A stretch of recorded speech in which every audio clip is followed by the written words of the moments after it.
High everyone welcome to Anu's cooking tips. আমি আপনাদের host Anuradha পাল। আজকে আমরা বানাবো ক্ষীরের পাটিসাপটা। চলুন দেখে নিই। ক্ষীরের পাটিসাপটার জন্য আমি বাজার থেকে আগে খোয়া ক্ষীর কিনে এনেছি। খোয়া ক্ষীরটাকে এবারে আমি ছোট ছোট পিস করে নিচ্ছি। ছোট ছোট পিস করে এইবারে এটা আমি একটা কড়াইতে দিয়ে এটাকে মেল্ট করে নেব। তার জন্য আমি কড়াইতে আগে দিয়ে দিলাম দুধটা আমার আগে থেকে জাল দিয়ে রাখা। দুধটা দিয়ে এইবারে দুধটা একটু গরম হয়ে আসলেই আমি এতে দিয়ে দেব পিস করে রাখা খোয়া ক্ষীর। একবারেই প্রথমে বেশি দুধ দেবেন না, তাহলে ক্ষীরটা অনেকটা পাতলা হয়ে যেতে পারে। সেই জন্য প্রয়োজন বুঝে দুধ এখানে অ্যাড করতে হবে। আমি ওই জন্য প্রথমে অল্প দুধ দিয়ে এটাকে মেল্ট করে নেব। ক্ষীরটা গরম হতে থাকলে এটা আস্তে আস্তে মেল্ট হয়ে যাবে, দুধের সাথে মিশে যাবে। দেখুন ক্ষীর অনেকটা মেল্ট হয়ে এসেছে। আমার এখানে আরেকটু দুধের প্রয়োজন, তাই আমি আরেকটু পরিমাণ দুধ এখানে অ্যাড করে দিলাম। আমার রেসিপিগুলো যদি আপনাদের ভালো লেগে থাকে অবশ্যই চ্যানেলটাকে সাবস্ক্রাইব করবেন, ভিডিওটা লাইক এবং শেয়ার করে সবাইকে দেখার সুযোগ করে দেবেন। আর ফেসবুকে অনুস কুকিং টিপস পেজটাকে ফলো করবেন তাড়াতাড়ি আপডেট পাওয়ার জন্য। ক্ষীরটা আমার অনেকটা মেল্ট হয়ে এসছে। এইবারে দেখুন অনেকটাই মেল্ট হয়ে এসছে। এইবারে এটাকে আমি টানিয়ে নেব কিছুক্ষণ ধরে। খোয়া ক্ষীর বাজার থেকে কেনা খোয়া ক্ষীর আমাদের একটু নোনতা লাগে, তাই আমি এখানে 3 চামচ মতো চিনি অ্যাড করেছি। এইবারে দেখুন ক্ষীরটা কড়াই থেকে ছেড়ে যাচ্ছে, অনেকটাই শুকিয়ে এসছে। এইভাবে আমাদের রেডি হয়ে গেছে খোয়া ক্ষীর।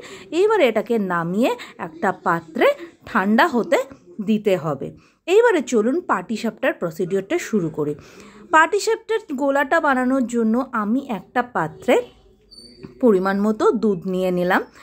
দুধটা কিন্তু আপনারা পরিমাণ মতোই নেবেন, যে যত পরিমাণ পাটিসাপটা বানাবেন সেই বুঝে। এইবারে এই দুধের মধ্যে আমরা দিয়ে দিলাম পরিমাণ মতো গুড়টা আপনারা যেরকম মিষ্টি পছন্দ করেন সেই অনুযায়ী আপনারা এখানে ব্যবহার করবেন। খোয়া ক্ষীরেও চিনিটা আপনারা আপনাদের প্রয়োজন মতো ব্যবহার করবেন। কারোর যদি মনে হয় চিনি লাগবে না তো আপনারা সেটা নাও দিতে পারেন। আমাদের একটু নোনতা ভাব লাগে, তাই জন্য আমরা চিনি এখানে অ্যাড করেছি। এইবারে গুড়টাকে আগে দুধের সাথে ভালোভাবে মিশিয়ে নিতে হবে। গুড়টা আমার দুধের সাথে ভালোভাবে মিশে গেছে। এইবারে আমি এখানে অ্যাড করে দেব চালের গুঁড়ো।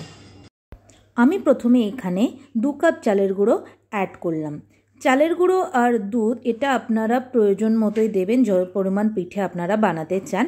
আর মনে রাখবেন একবারেই পুরোটা দিয়ে দেবেন না, এটা চালের গুঁড়োটা দুধের সাথে মিশিয়ে নেবেন। তারপরে কনসিস্টেন্সি বুঝে বাকি দুধ বা চালের গুঁড়ো যা লাগবে সেটা অ্যাড করতে হবে। আমি আগে চালের গুঁড়োটাকে ভালোভাবে দুধের সাথে মিশিয়ে নেব। আমাদের দেখুন চালের গুঁড়োটা দুধের সাথে মিশে গেছে, কনসিস্টেন্সিটা এইরকম এসছে। এইরকমই একটা কনসিস্টেন্সি এটাকে রাখতে হবে। এইবারে আমি এর মধ্যে অ্যাড করে দেব 2 টেবিল স্পুন ময়দা, আর অ্যাড করব সামান্য পরিমাণ লবণ। যে কোনো মিষ্টির রেসিপিতে সামান্য পরিমাণ লবণ অ্যাড করলে মিষ্টির ব্যালেন্সটা ঠিকঠাক বোঝা যায়। এইবারে এটাকে ভালোভাবে মিশিয়ে নিয়ে আমি এটাকে 30 মিনিট মতো রেস্টে রেখে দেব, যাতে চালের গুঁড়োটা ভালোভাবে মিশে যায় আর গুড় চালের গুঁড়ো সব কিছু ভালোভাবে দুধের সাথে মিশে যায়। আর খোয়া ক্ষীরগুলোকে আমি এইভাবে বানিয়ে নিয়েছি। 30 মিনিট হয়ে গেছে। এবারে দেখুন কনসিস্টেন্সিটা এইরকম আছে। এবারে গ্যাসে একটা ফ্রাইং প্যান বসিয়ে দিয়ে তাতে মাস্টার্ড অয়েল ব্রাশ করে দেব। মাস্টার্ড অয়েলটা একটু গরম করে নিয়েই এবারে আমি এতে দিয়ে দেব চালের গোলাটা দিয়ে এবারে একটু এইভাবে স্প্রেড করে নিতে হবে। আপনারা যেভাবে পারবেন সেভাবে একটু স্প্রেড করে নিয়ে উপরটা একটু হতে দিতে হবে।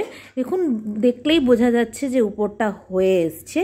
এইবারে আমার বানিয়ে রাখা খোয়া ক্ষীরটাকে আমি এখানে দিয়ে দেব। খোয়া ক্ষীরটাকে দিয়ে ভালোভাবে রোল করে তুলে নিলেই রেডি হয়ে যাবে আমাদের পাটিসাপটা। এইভাবেই আমি বাকি পাটিসাপটাগুলোকেও বানিয়ে নেব। আবারও আমি তেল ব্রাশ করে দিলাম, দিয়ে আবারও আমি চালের গোলাটাকে তে দিয়ে একটু স্প্রেড করে দিলাম। স্প্রেড করে দিলে উপরটা ভালোভাবে হয়ে আসবে। উপরটা হয়ে গেছে। এইবারে আবারও আমি এখানে একটা খোয়া ক্ষীর বসিয়ে দিলাম, দিয়ে এবারে রোল করে আমি তুলে নিলাম। ফ্রাইং প্যান নেবেন ননস্টিক, তাতে পাটিসাপটা উঠতে খুব সুবিধা হবে। এইভাবে আমি সমস্ত পাটিসাপটাগুলোকে বানিয়ে নিলাম। রেডি হয়ে গেছে আমাদের ক্ষীরের পাটিসাপটা। ভিডিওটা ভালো লেগে থাকলে অবশ্যই সাবস্ক্রাইব করবেন আর সবার সাথে শেয়ার করবেন। আজ এই পর্যন্তই, আবার নতুন কোনো রেসিপি নিয়ে চলে আসবো।